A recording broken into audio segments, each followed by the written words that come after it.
Hi, my name is Ashot Margaryan, and I'm an assistant professor at the Globe Institute, Center for Evolutionary Hologenomics at the University of Copenhagen. For me, hologenomics is a very comprehensive analysis of the genomes of the host and the microorganisms that are associated with that host.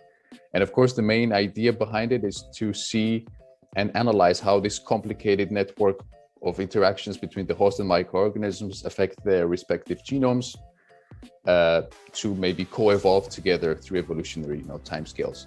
And of course, this can have a lot of practical impacts, such as, for example, food production or medical sciences, as well as answer some important questions, more fundamental questions, such as evolutionary biology.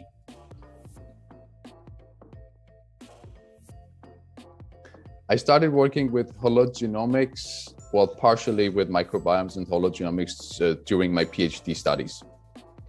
My main project was about ancient human population genetics, but since we were also extracting DNA from ancient remains of the teeth, human remains, we were also inadvertently extracting oral microbiome and pathogens from those ancient individuals. So that's how essentially I got involved.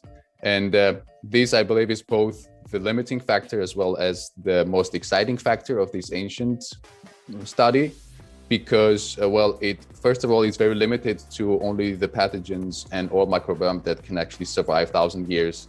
And it's, of course, very limiting to only oral part. But it also adds the more cool sort of dimension, temporal dimension to the study, which, of course, gives you a sort of window into the past, what happened millennium ago. Currently, I'm working on an ancient human population genetic study, again, as sort of my PhD studies. But in this study, we're trying to see whether there are any potential genomic adaptations in human populations as a response to the second plague pandemic. So in the 14th century. So we have populations before and after the plague, the 14th century plague, and we would like to see how the genomic structure of the human populations perhaps differed before and after the plague.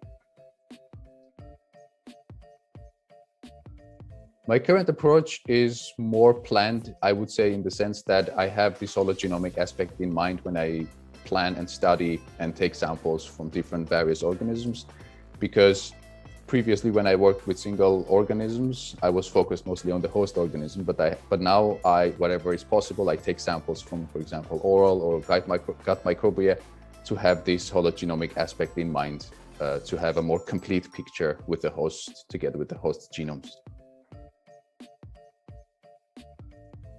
My main object of study is ancient human remains, mostly bones, teeth, and some leftover pieces of bones, whatever we can find. Before I knew I would come to Denmark, I started learning paragliding, which is an extreme sport, and I really liked it. And you fly in the mountains. But after coming to Denmark, I realized how silly it is, because as beautiful as Denmark is, there are no mountains. So it was completely ridiculous to learn that before coming to Denmark.